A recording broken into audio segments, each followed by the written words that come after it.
दोस्तों, इस टापू पर जो गायब होता है वो कभी वापस नहीं आता, और अगर आता है तो वो पहले जैसा नहीं रहता। पिछले पार्ट में क्लेयर अचानक जंगल से बाहर तो आ गई, लेकिन वो अपने साथ जो खौफ लेकर आई है उसने पूरे कैंप की सांसें रोक दी हैं। वो इतने दिन कहाँ थी, उसके साथ क्या हुआ, किसी को कुछ नहीं पता। और सबसे डराने वाली बात ये है कि जिसने उसे अगवा किया था वो अभी भी यहीं कहीं छुपकर इन्हें देख रहा है। अब जो होने वाला है वो सिर्फ एक लड़की को बचाने की लड़ाई नहीं, बल्कि कैंप के अंदर छुपे सबसे बड़े खतरे की शुरुआत है। लॉक और बून क्लेयर को संभालते हुए तेजी से गुफा तक लेकर आते हैं ताकि जैक तुरंत उसकी हालत देख सके, लेकिन अंदर कदम रखते ही वहां सब कुछ फिर से भारी हो जाता है, क्योंकि जिसे सब हमेशा के लिए खो चुका मान चुके थे वो अचानक उनके सामने है। चार्ली की नजरें उसी पर अटक जाती हैं, जैसे उसका दिमाग अभी भी इस सच को मानने के लिए तैयार नहीं है, और जैक बिना वक्त गंवाए उसे चेक करने लगता है। जैसे ही क्लेयर को होश आता है सब कुछ एक झटके में बदल जाता है। उसकी आंखें खुलते ही वो बुरी तरह डर जाती है, जोर से चीखती है और पीछे हटते हुए खुद को कोने में समेट लेती है, जैसे सामने खड़े हर इंसान से उसे खतरा महसूस हो रहा हो। उसके हाथ कांप रहे होते हैं, सांसें तेज चल रही होती हैं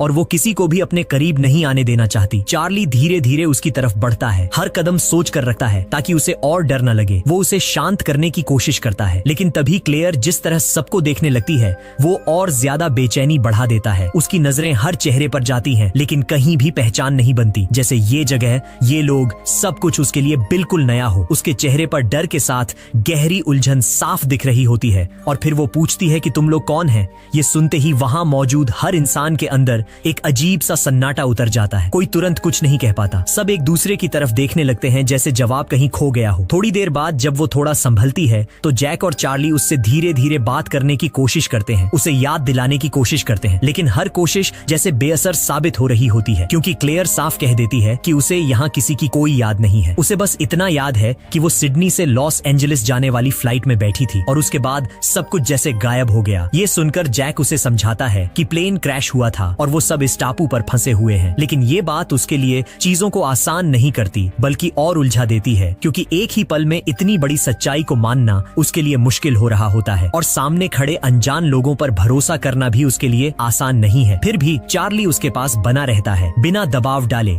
हर छोटी जरूरत में उसकी मदद करता है, जैसे वो धीरे धीरे उसका भरोसा जीतना चाहता हो। वो उसे ये भी बताने की कोशिश करता है कि ईथन उसे यहाँ से ले गया था, लेकिन वो ये हिस्सा छुपा जाता है कि उस दौरान उसकी खुद की जान कितनी खतरे में पड़ गई थी, जैसे वो नहीं चाहता कि क्लेयर पर एक साथ बहुत ज्यादा बोझ पड़े। और इसी धीमे बहाव में बिना किसी अचानक बदलाव के कहानी खुद ही चार्ली के अतीत की तरफ मुड़ने लगती है, जहाँ उसकी हालत पहले से भी ज्यादा खराब नजर आती है। वो उस समय नशे की लत में पूरी तरह फंसा हुआ था, बिना ड्रग्स के उसका शरीर उसका साथ नहीं देता था, और जो कभी एक जाना पहचाना म्यूजिक वाला लड़का था अब वो उस मुकाम पर पहुंच चुका था जहां जरूरत पड़ने पर वो ड्रग्स के लिए चोरी तक कर लेता था, जैसे धीरे धीरे उसका खुद पर कंट्रोल खत्म होता जा रहा हो। इसी हालत में कहानी उस मोड़ पर पहुंचती है जहां चार्ली एक अमीर और अकेली महिला लूसी को आसान निशाना समझ लेता है। उसका प्लान सीधा होता है, घर में जाना है और मौका मिलते ही कोई कीमती चीज लेकर निकल जाना है, लेकिन जैसे ही वो उसके घर पहुंचता है चीजें उसके हिसाब से नहीं चलती। लूसी उसे शक की नजर से नहीं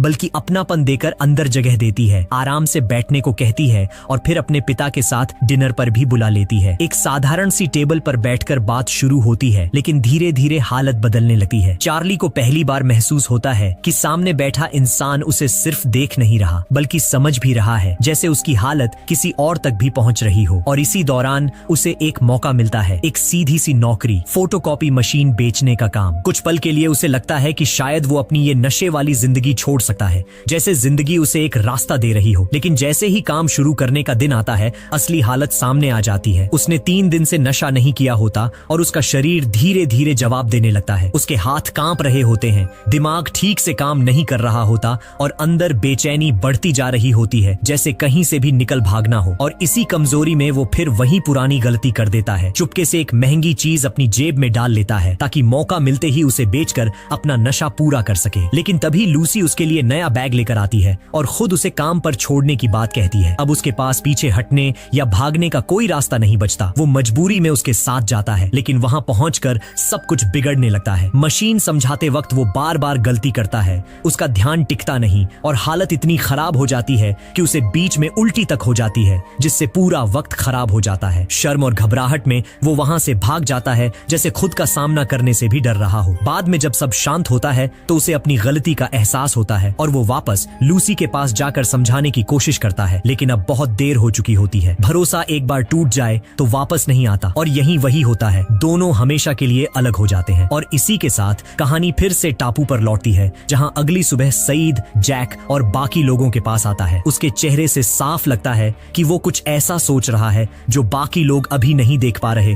वो एक बात उठाता है जिससे परेशानी और बढ़ जाती है। उसका कहना होता है कि क्लेयर का इस हालत में वापस आना कोई सीधी बात नहीं है, उसे यूं ही नहीं छोड़ा गया होगा, इसके पीछे जरूर कोई वजह है। और फिर वो शक जताता है कि हो सकता है उसे जानबूझकर वापस भेजा गया हो ताकि वो यहाँ रहकर कैंप के अंदर की जानकारी ईथन तक पहुंचा सके। ये सुनते ही वहां की हालत फिर से बदल जाती है और चार्ली के चेहरे पर साफ दिखता है कि ये शक उसे अंदर तक हिला रहा है। ये बात चार्ली को अंदर तक चुभ जाती है। उसे क्लेयर पर शक किया जाना बिल्कुल भी मंजूर नहीं होता और उसी पल वो गुस्से में कुछ कर बैठने के मूड में आ जाता है, लेकिन जैक तुरंत उसे रोकता है, उसे शांत रहने को कहता है और धीरे धीरे अपनी बात समझाता है। वो बताता है कि क्लेयर के साथ जो हुआ वो किसी भी इंसान को तोड़ सकता है। इतना बड़ा डर इंसान के दिमाग को खुद को बचाने पर मजबूर कर देता है और कई बार दिमाग कुछ यादें बंद कर देता है ताकि इंसान उस दर्द से बच सके। जैक के हिसाब से ये किसी साजिश से ज्यादा एक गहरी चोट का असर भी हो सकता है। चार्ली पूरी तरह मानता नहीं है, लेकिन उस वक्त कुछ नहीं कहता और सीधे क्लेयर के पास वापस जाने के लिए निकल पड़ता है। रास्ते में उसकी मुलाकात जिन से होती है और वो चलते चलते उससे बात करता रहता है। सब कुछ सामान्य सा लग रहा होता है, लेकिन तभी जिन अचानक रुक जाता है, जैसे उसे कुछ महसूस हुआ हो। आसपास की झाड़ियों में हल्की सी हरकत होती है और अगले ही पल एक पत्थर तेजी से उड़कर आता है और सीधे जिन के सिर पर लग जाता है। वो वहीं गिरकर बेहोश हो जाता है। ये सब इतना अचानक होता है कि चार्ली को समझने का मौका ही नहीं मिलता और तभी झाड़ियों के पीछे से ईथन बाहर आता है। उसका चेहरा बिल्कुल शांत होता है, लेकिन उस शांति में ही खतरा साफ नजर आता है। वो सीधे चार्ली के सामने आकर उसे धमकी देता है कि क्लेयर को वापस उसके पास लेकर आओ। उसकी आवाज में कोई जल्दबाजी नहीं होती, लेकिन बात सीधी होती है। अगर कल सूरज ढलने से पहले ऐसा नहीं हुआ तो हर दिन कैंप का एक इंसान मरेगा और आखिर में बारी चार्ली की होगी। इतना कहकर वो बिना रुके वापस जंगल में गायब हो जाता है। चार्ली वहीं खड़ा रह जाता है, जैसे सब कुछ एक पल में बदल गया हो। वो तुरंत कैंप में जाकर सबको बताने का सोचता है, लेकिन लॉक उसे रोक देता है। उसका कहना होता है कि अगर ये बात सबको पता चल गई तो कैंप में डर फैल जाएगा और घबराहट में लोग कोई भी गलत कदम उठा सकते हैं, जिससे हालात और बिगड़ जाएंगे। इस बार जैक भी लॉक की बात से सहमत नजर आता है और चाहता है कि बिना वजह बताए सबको किसी तरह गुफा में इकट्ठा कर लिया जाए ताकि सब सुरक्षित रहें। लेकिन लॉक एक और बात सामने रखता है जो सबको सोचने पर मजबूर कर देती है। वो कहता है कि हो सकता है ईथन जंगल में अकेला न हो, बल्कि उसके जैसे और लोग भी आसपास छिपे हों, और अगर सबको एक ही जगह इकट्ठा कर दिया गया तो शायद वही उनके दुश्मन चाहते हैं, ताकि एक ही बार में सबको खत्म किया जा सके। ये सुनते ही जैक रुक जाता है और उसे समझ आता है कि मामला जितना दिख रहा है उससे कहीं ज्यादा गहरा हो सकता है और अब हर कदम सोच समझकर उठाना पड़ेगा, क्योंकि जरा सी गलती पूरे कैंप पर भारी पड़ सकती है। आखिर में जैक भी रुककर लॉक की बात मान लेता है और फिलहाल ये तय होता है कि ईथन की धमकी को बाकी लोगों से छुपाकर ही रखा जाए ताकि कैंप में घबराहट न फैले। लेकिन ये फैसला जितना सही लगता है उतना ही अंदर एक दबाव भी छोड़ जाता है और इसी के साथ चार्ली वापस क्लेयर के पास लौटता है। क्लेयर अब भी सब कुछ समझने की कोशिश कर रही होती है, लेकिन उसे साफ महसूस होता है कि आसपास कुछ बदल गया है। लोग उससे नजरें चुरा रहे हैं, बात करते वक्त हिचक रहे हैं, जैसे कुछ ऐसा है जो उससे छुपाया जा रहा है। वो इस अजीब खामोशी को समझ नहीं पाती और चार्ली से पूछती है कि क्या सब ठीक है, लेकिन चार्ली बिना नजर मिलाए बात टाल देता है और उसे ज्यादा सोचने से रोकता है। उसकी कोशिश होती है कि क्लेयर किसी भी तरह इस सब से दूर रहे। उधर केट को किसी तरह लॉक से ईथन की धमकी के बारे में पता चल जाता है और वो सीधे जैक के पास पहुंचती है। उसके दिमाग में एक ही बात चल रही होती है कि अब और इंतजार नहीं किया जा सकता। वो कहती है कि सूटकेस में जो बंदूकें हैं उन्हें ऐसे ही वक्त के लिए बचा कर रखा गया था, लेकिन जैक इस बात से सहमत नहीं होता। उसे लगता है कि जैसे ही हथियार सामने आएंगे कैंप में डर और तेजी से फैल जाएगा और लोग घबराहट में कोई भी गलत कदम उठा सकते हैं, जिससे अपने ही लोगों को नुकसान पहुंचने का खतरा बढ़ जाएगा। इसी बीच लॉक, सईद और बून चुपचाप अपनी तैयारी में लग जाते हैं। वो कैंप के चारों तरफ छोटे छोटे अलार्म और जाल लगाने लगते हैं ताकि अगर कोई भी छिपकर अंदर आने की कोशिश करे तो तुरंत पकड़ में आ जाए। रात होते ही कुछ लोग अलग अलग जगहों पर पहरा देने लगते हैं। शुरुआत में सब चौकन्ने रहते हैं, लेकिन धीरे धीरे थकान हावी होने लगती है। बून की आंख लग जाती है और वो वहीं ऊँघने लगता है। तभी अचानक किसी जाल के बजने की तेज आवाज आती है और वो घबरा कर उठ जाता है। सुबह होने ही वाली होती है। वो बिना सोचे उस तरफ दौड़ पड़ता है, लेकिन वहां पहुंचकर पता चलता है कि वो कोई दुश्मन नहीं बल्कि उनका खोया हुआ कुत्ता विंसेंट है, जो वापस आ गया है और जाल में फंस गया है। लॉक और सईद भी वहां पहुंचते हैं और कुछ पल के लिए लगता है कि शायद डर बेवजह बढ़ रहा था, लेकिन ये राहत ज्यादा देर टिकती नहीं। उसी वक्त समुद्र की तरफ से एक तेज चीख सुनाई देती है और तीनों बिना एक पल गंवाए उस तरफ भागते हैं। वहां पहुंचकर जो सामने होता है वो सब कुछ बदल देता है। स्कॉट जमीन पर पड़ा होता है और उसकी सांसें अब नहीं चल रही होती। अब ये सिर्फ शक या डर नहीं रहा, ये सच बन चुका था। सईद के दिमाग में एक ही बात घूम रही होती है कि इतनी तैयारी और इतने जाल होने के बाद भी ईथन बिना किसी को पता चले कैंप के अंदर कैसे पहुंच गया। ये सवाल उसे अंदर से बेचैन कर देता है। और तभी लॉक की नजर धीरे धीरे समुद्र की तरफ जाती है, जैसे उसे वहां कुछ ऐसा दिख रहा हो जो बाकी लोगों ने अभी तक नहीं देखा। और उसी पल चीजें एक नए दिशा में मुड़ने लगती हैं। लॉक की नजर जैसे ही समुद्र की तरफ टिकती है,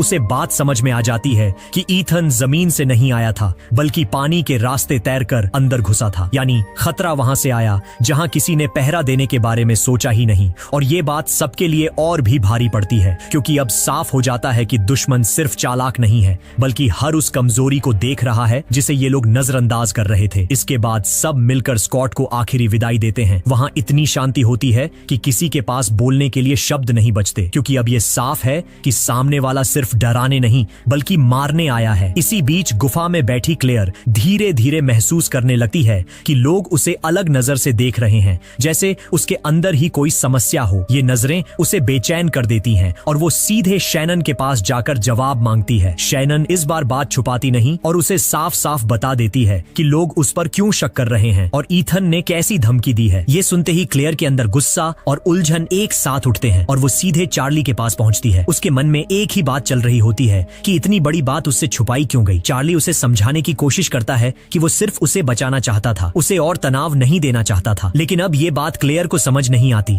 उसका भरोसा डगमगा चुका होता है और वो साफ कह देती है कि उसे किसी की मदद की जरूरत नहीं है, वो खुद को संभाल सकती है। ये सुनकर चार्ली के लिए कुछ पल के लिए सब रुक सा जाता है, क्योंकि अब तक वो हर कदम पर उसके साथ खड़ा था। उधर जैक के दिमाग में एक और डर साफ होने लगता है कि ये हमला यहीं खत्म नहीं होगा, आगे भी कोई न कोई निशाना बनेगा। वो लॉक के पास जाता है और कहता है कि अब इंतजार करने से बेहतर है कि ईथन को ढूंढकर पहले ही खत्म कर दिया जाए। लेकिन लॉक इस बात से सहमत नहीं होता। उसका मानना होता है कि इस टापू पर असली पकड़ उन लोगों की है जो यहाँ पहले से हैं, और चाहे ये लोग कितने भी ज्यादा क्यों ना हो, लेकिन इस जगह की हर चाल, हर रास्ता उन अजनबियों को पता है। तब जैक को समझ आता है कि सीधा मुकाबला करना सही रास्ता नहीं है, उन्हें अपनी ताकत का इस्तेमाल सोच समझ कर करना होगा। वो लॉक को सूटकेस में रखी बंदूकें दिखाता है और फिर सब गुफा में बैठकर एक योजना बनाते हैं। काफी सोच विचार के बाद वो एक ऐसा फैसला लेते हैं जो सुनने में जितना आसान लगता है उतना ही खतरनाक भी है। वो तय करते हैं कि क्लेयर को चारे की तरह इस्तेमाल किया जाएगा ताकि ईथन उसे देखकर खुद सामने आए और उनके जाल में फंस जाए। लेकिन जैसे ही ये बात चार्ली तक पहुंचती है, वो बुरी तरह भड़क जाता है। उसके लिए ये सिर्फ एक प्लान नहीं बल्कि क्लेयर को फिर से खतरे में डालना है, और इस बार वो पूरी तरह इसके खिलाफ खड़ा हो जाता है, जैसे अब उसके लिए बाकी सब कुछ पीछे छूट गया हो। बहस अभी चल ही रही होती है